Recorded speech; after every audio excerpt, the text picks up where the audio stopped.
You ask Tiger to solve.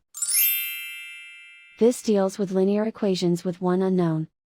The final result is x equals -12. Let's solve it step by step.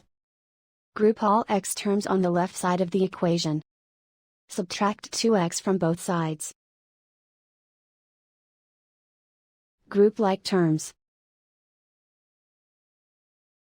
Simplify the arithmetic.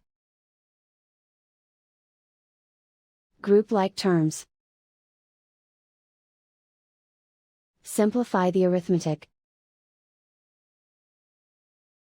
Group all constants on the right side of the equation. Subtract 10 from both sides. Simplify the arithmetic.